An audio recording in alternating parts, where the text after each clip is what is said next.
Pour parvenir à leur fin, ils ont besoin d'une chose, un effet de levier colossal, et c'est la terreur. Sur l'estrade, Nicolas Hénin, 44 ans. Il est journaliste spécialiste du Moyen-Orient. Le 22 juin 2013, il est enlevé par l'État islamique.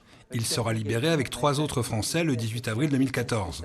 Depuis, Nicolas Hénin s'est engagé dans la prévention contre la radicalisation, un échange fort ici à Vesoul, dans un département marqué par ce phénomène, et qui a vu certains de ces jeunes partir en Syrie. On reviendra dans la radicalisation, c'est important. C'est vraiment des personnes qui sont hors du spectre, qui ont tendance à être négligées par les opérations de prévention de la radicalisation classique, qui ont été concernées par cette vague. Et c'est ce qui rend, je trouve, les caractéristiques de cette radicalisation à Vesoul intéressantes.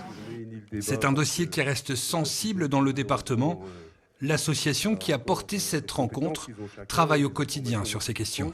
À travers diverses actions, à travers divers ateliers, cette question de la laïcité, cette question de la République, du respect de la République et de l'importance du vivre ensemble malgré, et je dirais même grâce à nos différences culturelles et cultuelles, elle est abordée toute l'année dans notre association avec tous les publics. D'autres rencontres, d'autres conférences sont prévues d'ici janvier avec différents intervenants spécialistes de la radicalisation. Des rendez-vous où seront sûrement évoqués le dossier du retour des enfants de djihadistes en France.